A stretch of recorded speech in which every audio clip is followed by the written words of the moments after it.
आणि मोहामुळे. आता राग हा शब्द मूलतः पालीचा शब्द आहे. राग म्हणजे पाली शब्द आहे. राग म्हणजे चिपकाव, राग म्हणजे आसक्ती, त्या वस्तूला, स्थितीला, घटनेला, त्या व्यक्तीला चिपकून राहण्याची इच्छा करणे, त्याला राग असं म्हटलेलं आहे. मराठीमध्ये राग आपण क्रोधाला राग म्हणत असतो, पण पाली शब्दात म्हटलेला आहे आसक्ती म्हटलेला आहे. कशामुळे? त्या रूपाला पाहिल्यामुळे आसक्ती निर्माण होणे किंवा द्वेष निर्माण होणे. राग, द्वेष आणि मोहाने. मोह म्हणजे आता त्याचाही वेगळा अर्थ आहे. आजच्या काळात मोह कशाला म्हटलंय? तुझा मुलामध्ये मोह, तुझा घरामध्ये मोह, तुझा संसारात, तो मोह नाही. मोह म्हणजे अविद्या. मोह म्हणजे यथार्थ रूपाने, यथार्थ दृष्टीने, या प्रज्ञाचक्षुने पाहता न येणे. आता हे रूप जे आहे ना, रूप हे जे हा व्यक्ती आहे, ही वस्तू आहे, हे फक्त मात्र म्हणायला आहे. याचं विघटन जर करत राहिलो ना, तर कुठे महावीर जो बोलायला बसलाय, समजा ह्याचा हात तोडला, महावीर म्हणायला, म्हणा बरं, हा महावीर असू शकतो का? केस म्हणजे महावीर का? नाक म्हणजे महावीर का? पाय म्हणजे महावीर का? पोटातली आतडे, चरबी, हड्डी काय महावीर आहे? परमार्थ रूपाने या नाम आणि रूप. नाम म्हणजे चित्त आणि रूप म्हणजे पृथ्वी, अग्नी, जल, वायू, या चार महाभूतांसोबत मन जेव्हा जुळालेलं असतं, या दोन्हीच्या संयोगानं एखाद्याला आपण ते नामकरण देतो की हा व्यक्ती आहे, हा सजीव आहे, हा निर्जीव आहे. आणि म्हणून हे कशामुळे जळतंय? रागामुळे, द्वेषामुळे आणि मोहामुळे. आता मला सांगा, तुम्ही 12 नंतर जे ऐकायला बसणार आहात, मी जर म्हटलं त्या गायकांना तुमचे 15-20 गाणे इथे ठेवा, मी एक गाणं फक्त वाचून दाखवतो, लोक ऐकतील, काय वाईट आहे का ह्याच्यामध्ये? समजा ह्यांचे 25 गाणे होणार, 12 ते सकाळी 6 पर्यंत ह्यांचे 25-30 गाणे होणार आहेत. मी लिस्ट वाचून दाखवतो ना तुम्हाला, काय अडचण आहे तुमची? तुम्हाला ते गाणे प्रिय नाहीत, त्या गाण्याच्या मागे जो निनाद करणारा शब्दांचा, त्या गायकाचा शब्द असेल अथवा त्या संगीताचा शब्द असेल, तो तुमच्या कानांना कर्णप्रिय वाटतो. त्याचं काय म्हटलेलं आहे? श्रोत. बुद्ध म्हणाले श्रोत जळत आहे. श्रोतामुळे शब्द, पहिल्यांदा श्रोत विज्ञान म्हणजे कान, आणि कानानंतर त्याचं श्रोत जळत आहे. कसं आहे? शब्द जळत आहे. शब्द प्रिय आहे ना, प्रिय असो की अप्रिय असो, ते जळण्यामध्ये मोडत होते. काय? शब्द जळत आहे, आणि कान आणि शब्दाच्या साह्याने जे विज्ञान तयार झालं दोन्हीच्या, त्याला श्रोत विज्ञान म्हटलंय. श्रोत विज्ञान तयार झालं, ते श्रोत विज्ञान जळत आहे. पुन्हा शास्त्र म्हणाले ग्रहण. ग्रहण शब्द आहे, ग्रहण म्हणजे नाक. ग्रहण आणि ग्रहणासोबत गंध जळत आहे, आणि गंधासोबत ग्रहण विज्ञान. या सगळ्यांचं आपापलं वेगळं विज्ञान आहे. 5 इंद्रियांचं विज्ञान वेगळं, त्याचे इंद्रिय वेगळे. धम्मराजा या विश्वातला महान सुपर सायंटिस्ट आहे. इतक्या सूक्ष्म अवस्थेला धम्मराजा गेलेला आहे, आणि म्हणून तो सम्यक संबुद्ध आहे. त्या 4थ्या नंबरच्या दीपंकरांग भगवंताकडून आशीर्वाद प्राप्त आहे त्यांना.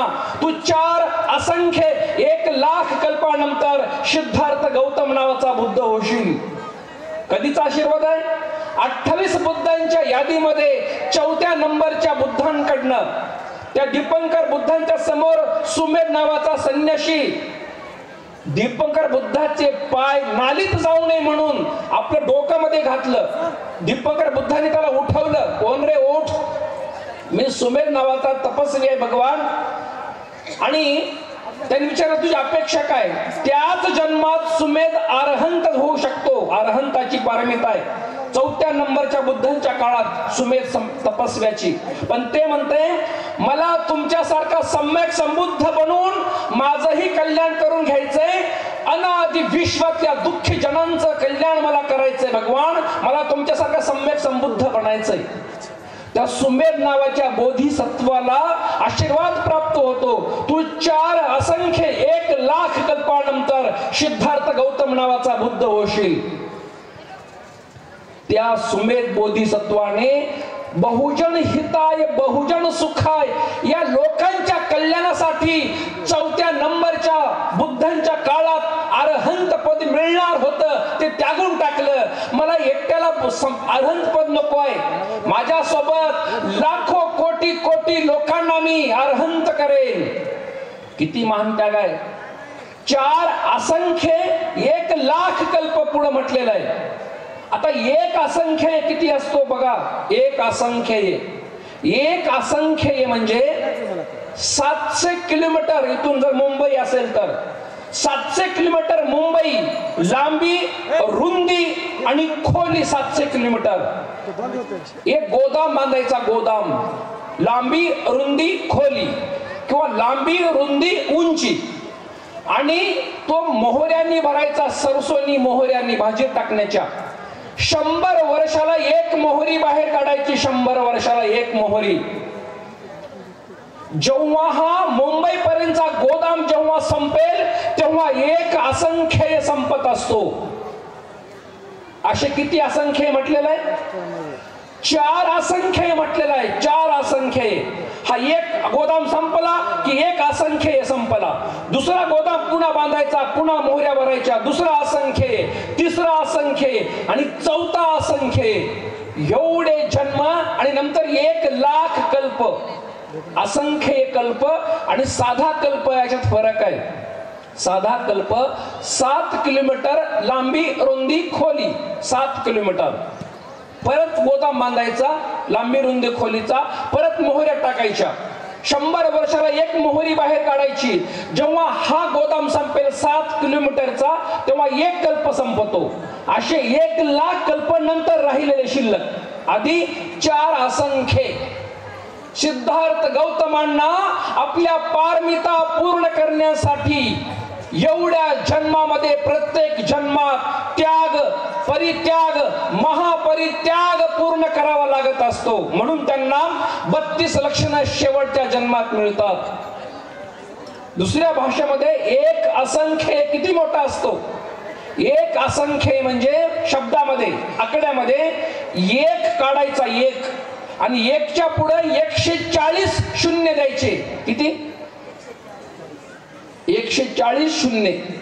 तेव्हा 1 असंख्य संपतो.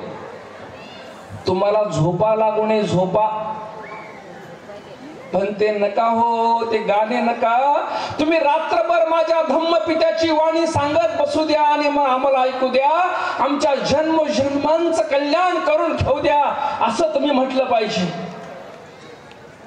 धम्मराजाची शिकवण त्यागाची शिकवण आहे. हा सधम्म त्यागावर आधारलेला आहे. आमच्याकडच्या बाया गाणं म्हणतात, काय कमी होते त्या गौतमाला, राज्य सोडून गेले वनाला.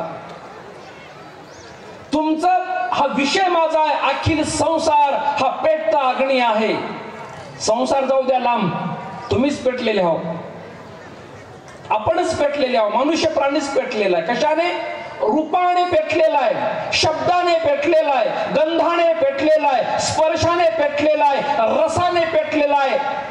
स्पर्श आणि मनाच्या सुखद दुःखद संवेदनेने पेटलेला आहे. या 5 इंद्रिय जळत आहेत. जे सुंदर वाटलं ते भोगलं, जे नको वाटलं ते दूर सारलं. मनुष्य मात्र या 2च गोष्टीत गुंतून गेलेला आहे. प्रिय व्यक्ती, प्रिय वस्तू, प्रिय स्थिती, प्रिय घटना जेवढ्या जेवढ्या प्रिय वाटल्या तेवढ्या चिपकून ठेवण्यात गुंतून गेलाय. आणि जेवढ्या अप्रिय वस्तू, अप्रिय स्थिती, अप्रिय घटना, अप्रिय व्यक्ती त्यांना दूर करण्यामध्ये सारा जन्म आमचा चाललेला आहे. मग विपश्यना काय शिकवते? विपश्यना जेव्हा तुम्ही आनापान करता, जेव्हा 10 दिवसांच्या शिबिराला जाता आणि मनाला इथे ठेवता, श्वास बघता बघता, संवेदना बघता बघता बघता, सुखद संवेदना, दुःखद संवेदना आलेल्या म्हणतात. तुम्ही समतेमध्ये राहून बघा. हिमालयामध्ये 10-10 दिवसांचे शिबिर लागतात, कडक थंडीमध्ये, आणि लोक मोठे मोठ्या ब्लँकेट पांघरतात आणि पहिला श्वास बघाय गेल्याबरोबर अंगावरचा आपोआप बाजूला टाकतात, मधला घाम फुटायला लागतो. हे घाम काय? हे कर्म संस्कार आहेत. काया वाचा मनाने केलेले कर्म संस्कार आहेत. धम्मराजाने विपश्यना दिली. या उभ्या जन्मामध्ये तुमचे राग, तुमचा द्वेष, तुमचा मोह नष्ट करून तुम्हाला परम विशुद्धीची अवस्था प्राप्त करता येऊ शकते. म्हणून विपश्यना फलदायी आहे. बुद्धाने ते तर शिकवलं तुम्हाला. नकारात्मक कुठे आहे बुद्धांचा धम्म? तुम्ही बुद्ध म्हणाले तुम्ही जे जे कर्म केलात त्या त्या वेदनीय कर्मांना वेदनेच्या द्वारे तुम्हाला नष्ट करता येऊ शकतं.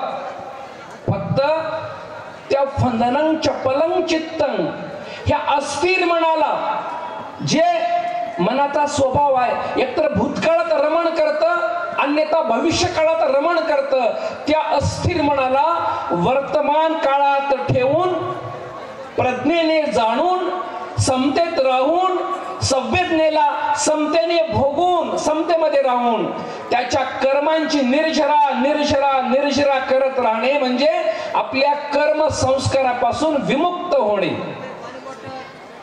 मग बुद्ध तर तेच म्हणाले ना की श्रोत जळत आहे, घ्राण जळत आहे, जीवा जळत आहे, काया जळत आहे. काया स्पर्शाने. हे बघा, समजा आपण झोपी गेलो, आपलं झोपलं पण आपलं अंतर्मन कधी झोपत नसतं. कधी झोपत नाही. आईच्या गर्भातून जन्माला आल्यापासून मृत्यूला प्राप्त होईपर्यंत आणि मृत्यूच्या अंतिम काळी दुसऱ्या जन्माकडे जाताना त्याला धक्का लागेपर्यंत काही काळ ते मूर्छित होतं. मूर्छित मरते वेळेस थोडस मूर्छित होतं.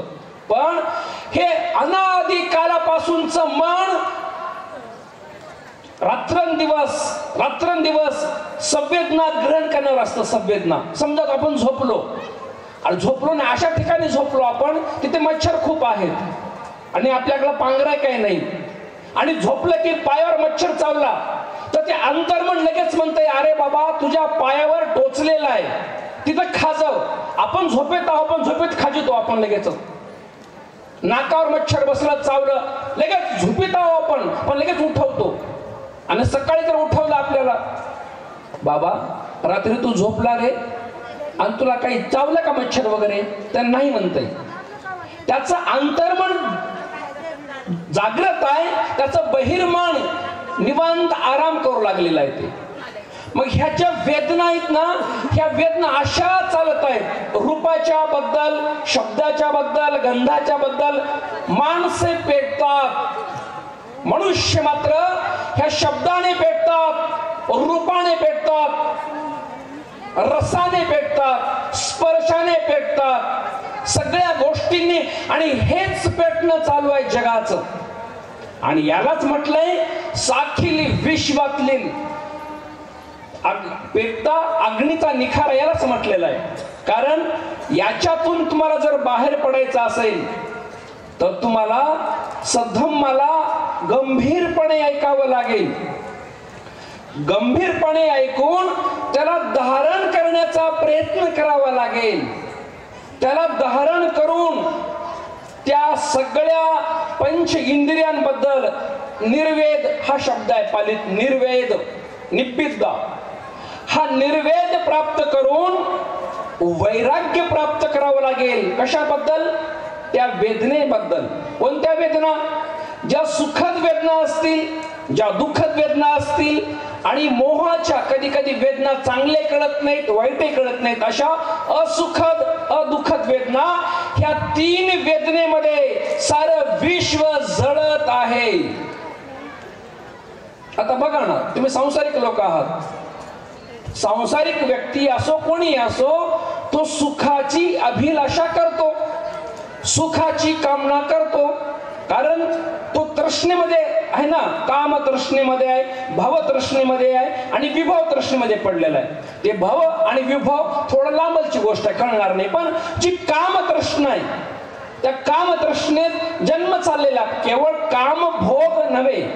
काम तृष्णा म्हणजे जेवढ्या इच्छित वस्तूंची अपेक्षा करतो म्हातारपणापर्यंत माणूस, धम्मराजा म्हणाले, या पृथ्वीचा एक छत्री सम्राट जरी कोणी असेल, नीट आहे का, या पृथ्वीचा एक छत्री सम्राट जरी कोणी असेल तरी तो संतुष्ट नाही.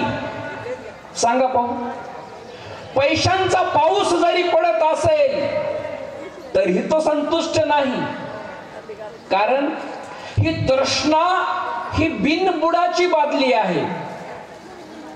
मला एकाने हातोरी करा बरं बंतजी, मला सगळं मिळालं, आता लय सुखी व्हा म्हणून.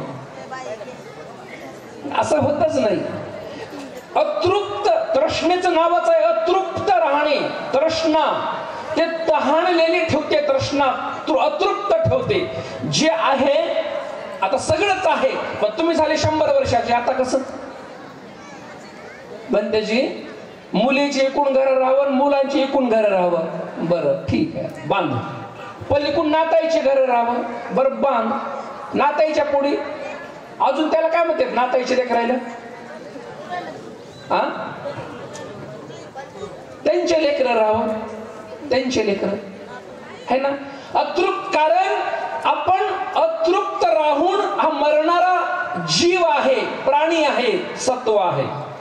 मग त्याच्यातून विरक्त व्हायचं असेल, तुम्हाला विरक्त व्हावं लागेल. विरागो धम्मो सेठाणं, या विश्वात वैराग्य सगळ्यात मोठा सधम्म आहे, शास्त्र म्हणाले. मग त्या वैराग्याला प्राप्त होणाऱ्यांच्या हृदयातच धम्म संवेग निर्माण होऊ शकतो. म्हणून शास्त्राने तुम्हाला अष्टशील दिलेला आहे. अष्टशील ही राग द्वेष मोहाची अग्नी जाळून टाकायची असेल, हा संसार पेटता निखारा असेल, त्यातून बाहेर पडायचं असेल तर तुम्हाला पौर्णिमेला, अमावस्येला, शुक्ल अष्टमी, कृष्ण अष्टमी महिन्यातले 4 दिवस अष्टशील घ्यावं लागेल. या दिवशी तुम्हाला शुद्ध ब्रह्मचर्याचं जीवन जगण्याचा संकल्प करावा लागेल आणि ती मनाला ट्रेनिंग द्यावी लागेल, प्रशिक्षण.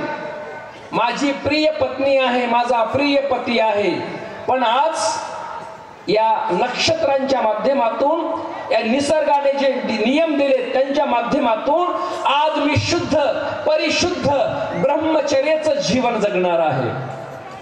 एक दिवस माझी पत्नी आज माझी पत्नी नाही, ही धर्माची माझी अर्धांगिनी आहे, ही धर्माची माझी बहीण आहे, हा धर्माचा माझा भाऊ आहे. आणि आज आमच्या मनामध्ये शुद्ध कुशल कर्म आम्ही जागृत करून शुद्ध जीवन जगण्याचा प्रयत्न करत आहोत. या दिवशी कायेचा स्पर्श बाजूला आहे, रसाचा स्पर्श बाजूला आहे, सुंदर रूपाचा शब्द बाजूला आहे.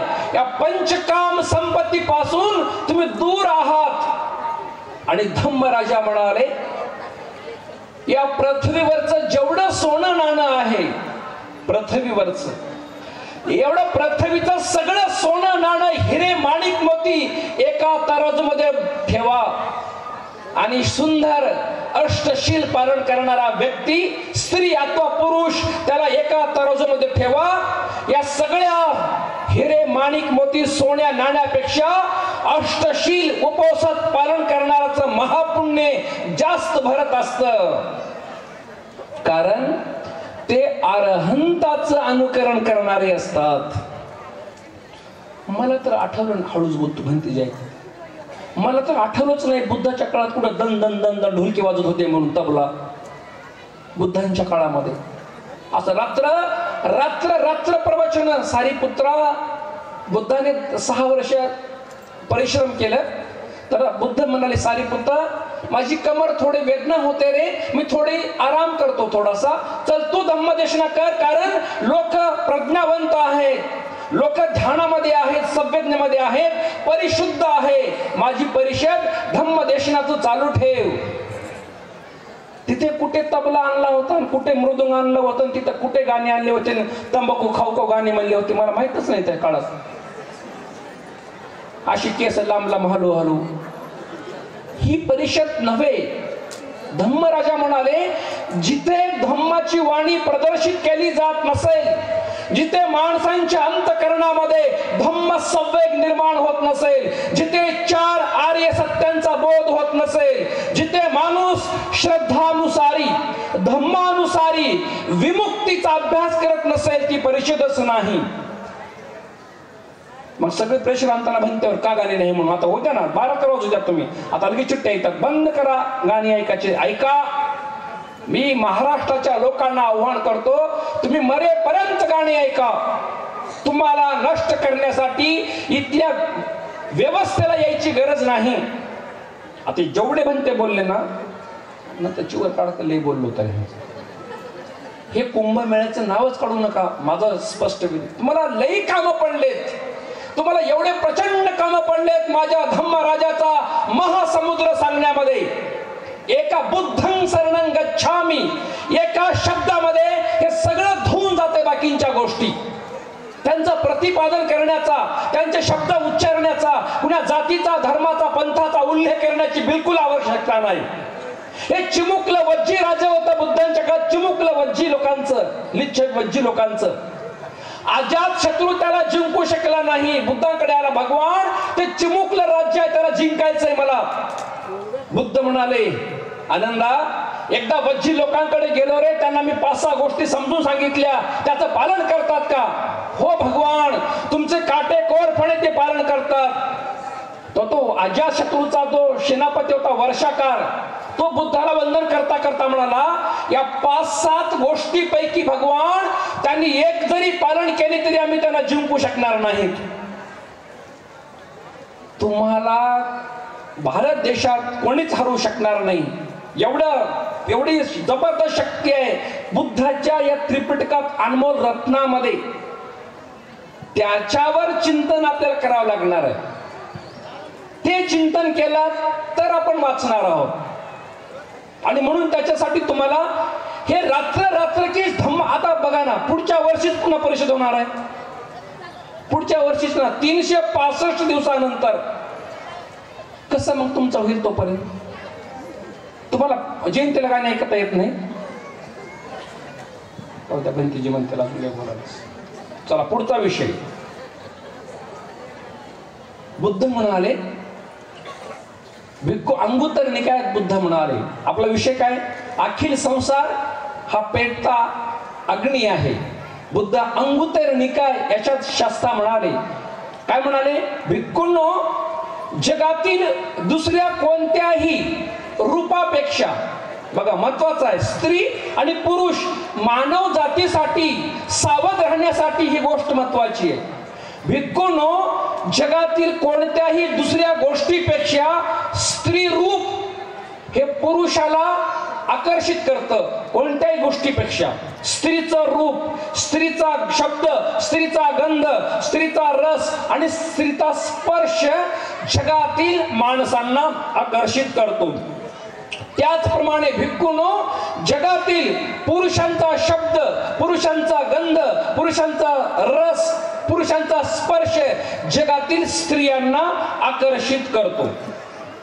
कारण जोपर्यंत आपण अर्हंतकडे पदाला प्राप्त होत नाही, जन्मोजन्मापासून ही काम अग्नी माणसाच्या, प्राण्यांच्या, जीवांच्या, सत्वांच्या हृदयामध्ये अशी ती जागृत असते. जागृत, त्या जागृत अग्नीमध्ये पुन्हा पुन्हा पुन्हा तेच कर्म करून आपण इंधन द्यायचं काम करतो, त्याच्यात पेट्रोल टाकायचं काम करतो. मागलचे कर्म संस्कार, या जन्मातल्या क्रिया दोन्ही मिळून आपले भावचक्र आपण वाढवत राहतो.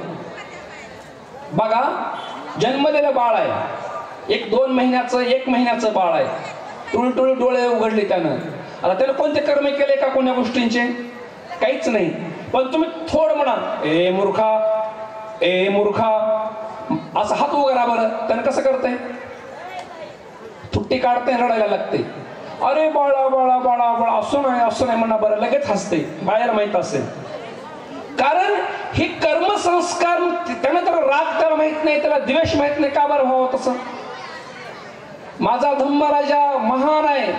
माझ्या धम्मराजाचे अभिधम्म वाचताना, अभ्यास करताना, चिंतन करताना डोळ्यातून पाणी येतं. एवढं महान विज्ञान शास्त्राने सांगितलेलं आहे. कारण ही कर्म अनादी कालापासून हृदय वक्थूमध्ये दाटून असतात. ते त्या हृदय वक्थूच्या, आपले प्रत्येक कर्म कुठे? मनामध्ये. मन कुठे आहे? हृदय वक्थूमध्ये. हृदय दोन्ही छातीच्या मध्ये जिथे आपल्याला कोणती घटना घडली बाहेर, तर सर्वप्रथम दोन गोष्टी घडतात शरीराच्या स्तरावर.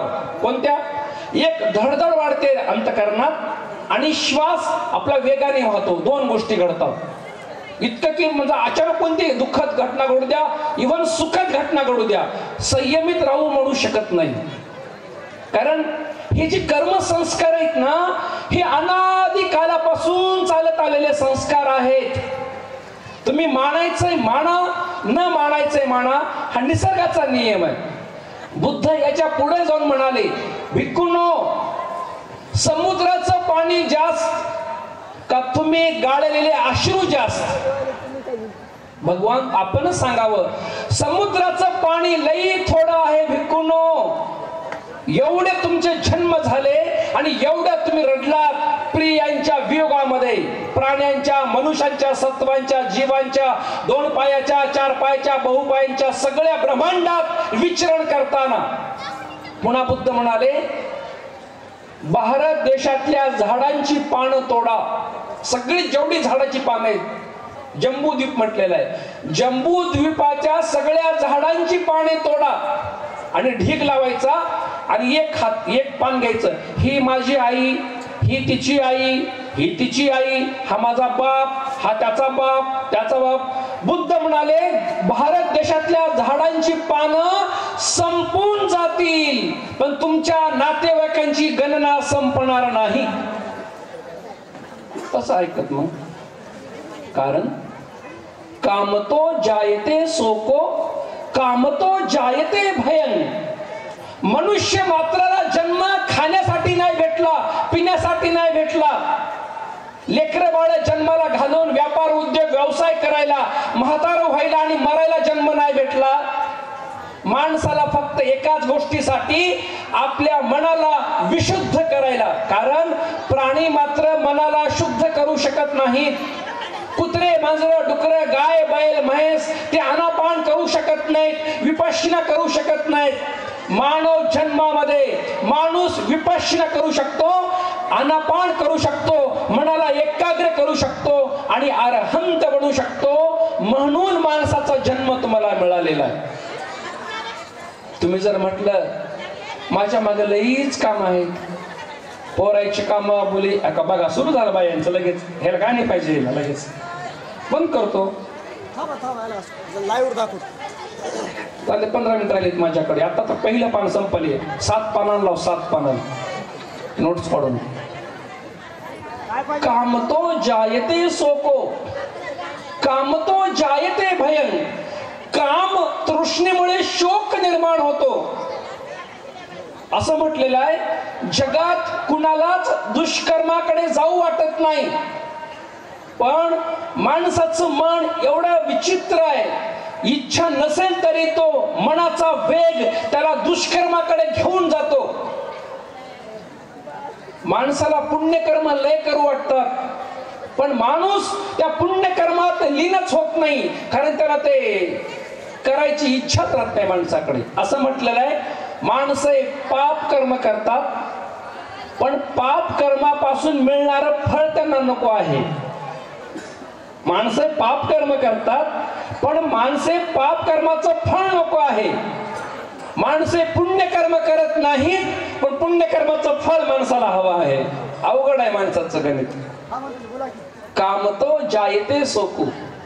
धम्मराजांच्या काळात एका श्रद्धावान उपासकाच्या मुलीचं लग्न झालं. त्या काळची लोक आपल्या शास्त्राला, आपल्या धम्मपित्याला घरी बोलवायचे ह्याला भोजनाला. लग्न झालं,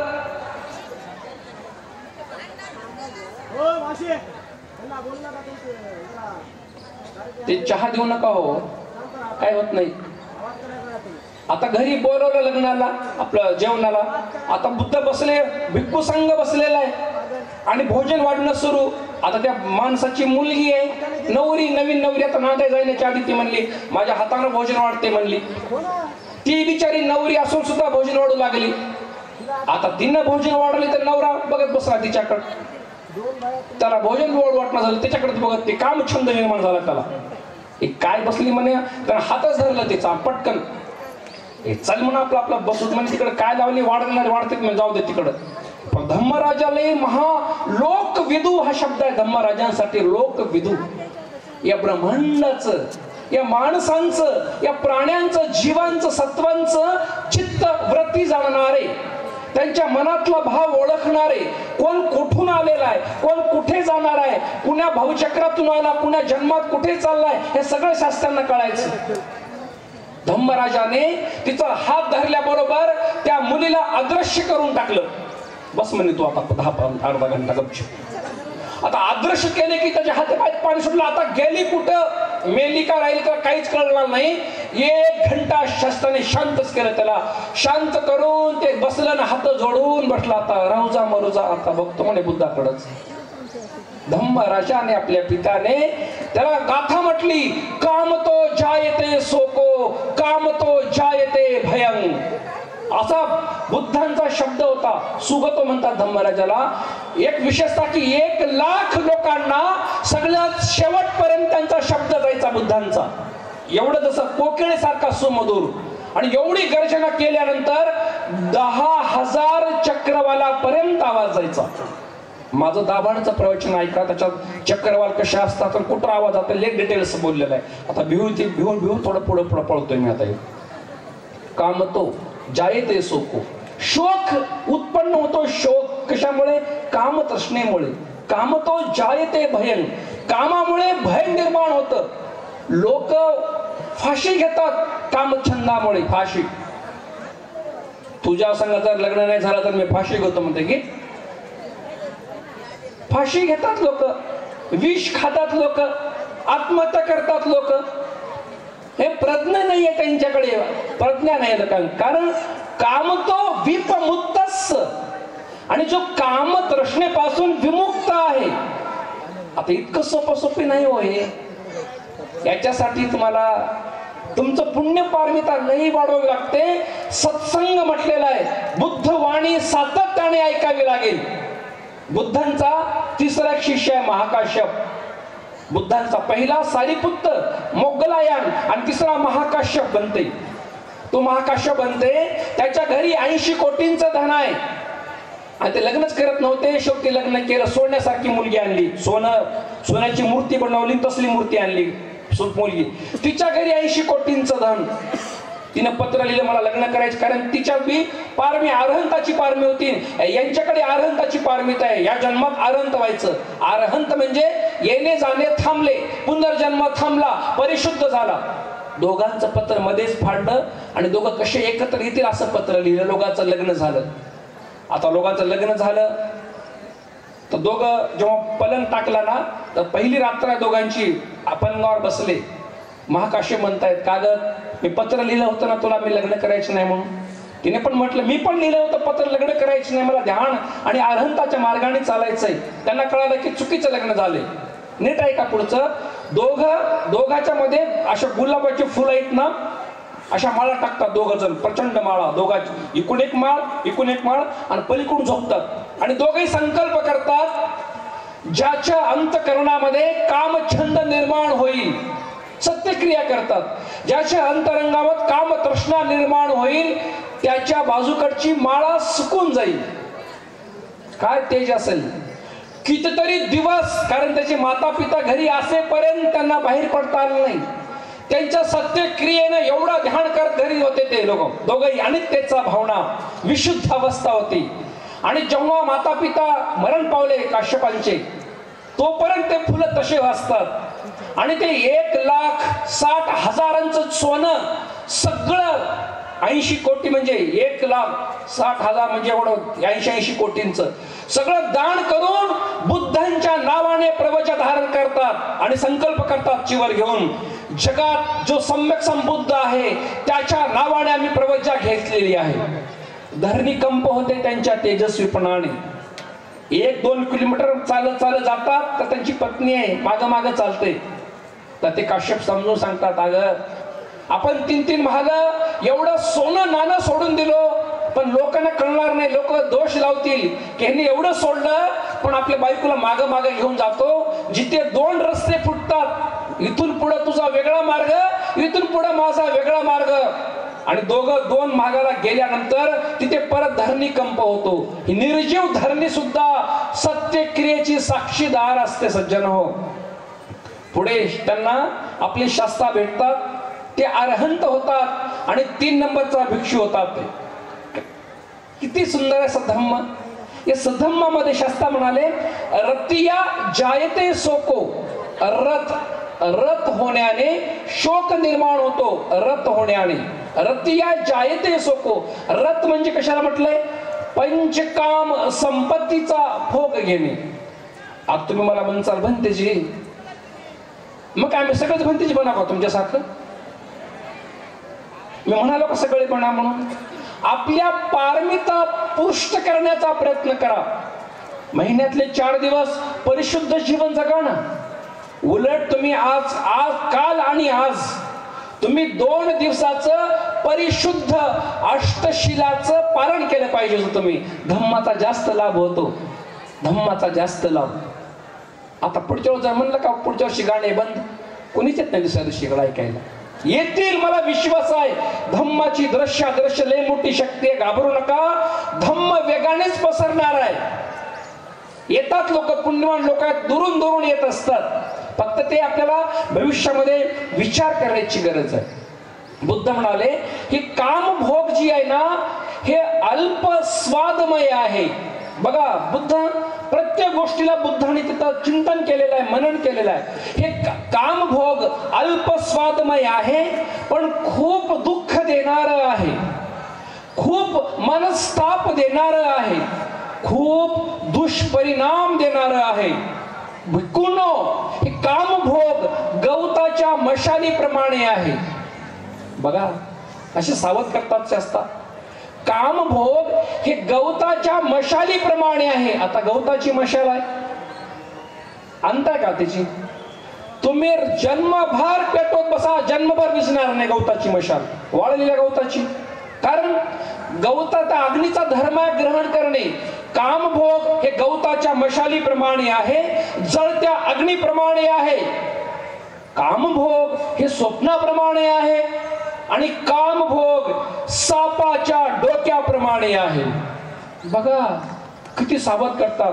फणा काढलेला साप कधी दंश मारेल, कधी मृत्यूला घेऊन जाईल, कधी काळाच्या बंधनात टाकेल हे सांगू शकत नाही. याप्रमाणे कामभोग हे मनुष्याला, प्राण्याला दुर्गतीकडे घेऊन जात असतात.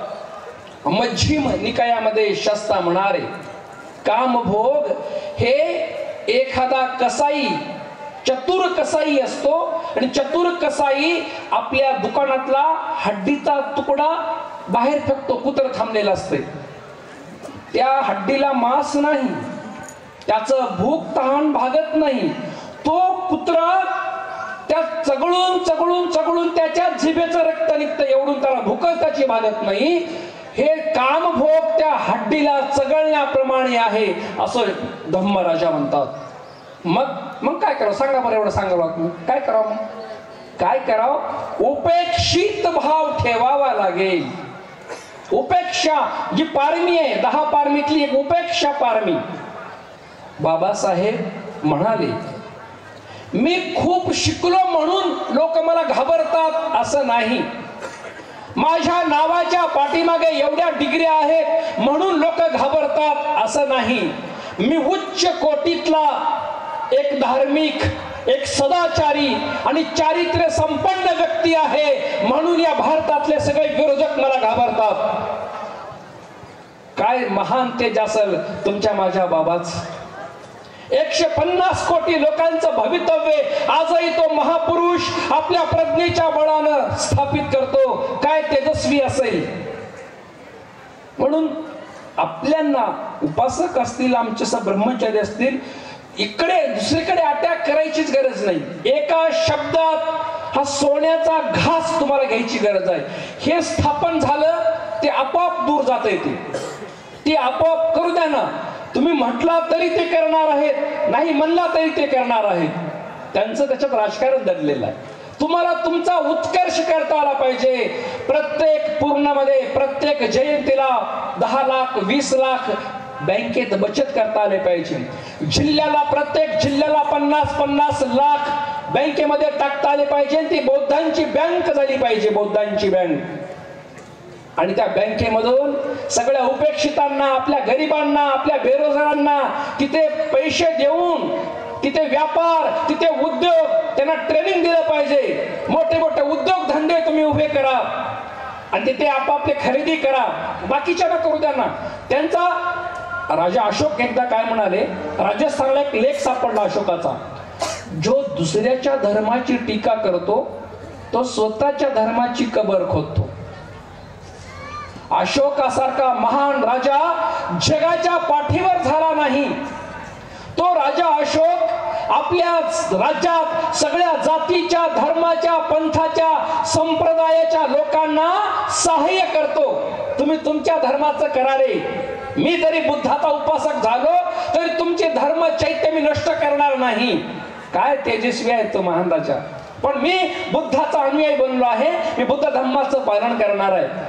त्याने आपल्या प्रत्येक सीमेवर लिहिलं अशोकाने, प्रत्येक सीमेवर, माझ्या प्रिय भावांनो, मी युद्ध त्यागलेलं आहे, मी शस्त्र त्यागलेलं आहे, पण मी शस्त्र ठेवलं म्हणजे तुमच्या संग युद्ध करणार नाही असं नाही.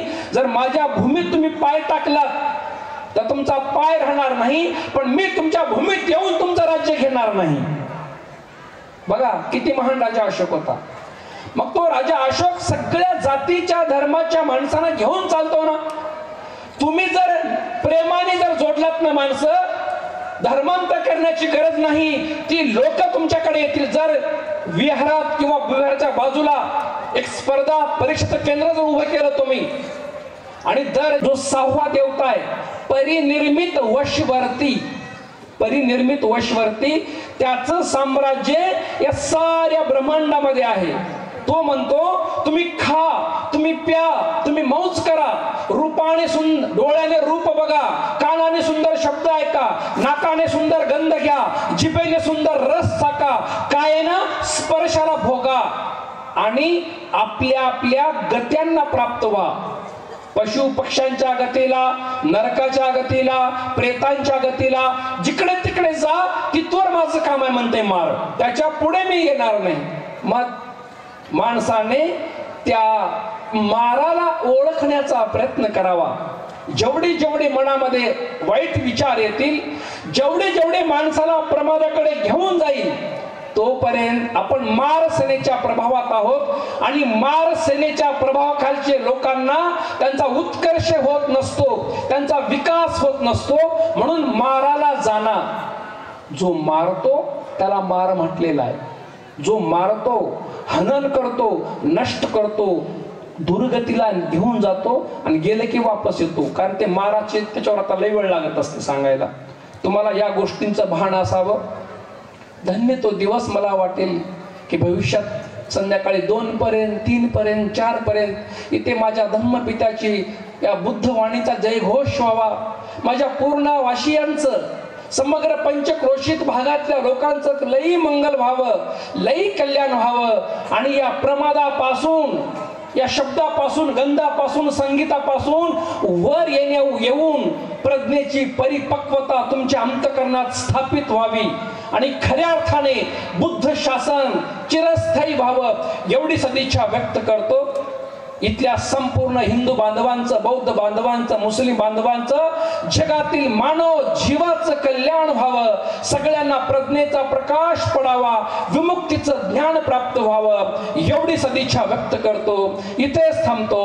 भवतु सब्ब मंगलम, भवतु सब्ब मंगलम, भवतु सब्ब मंगलम.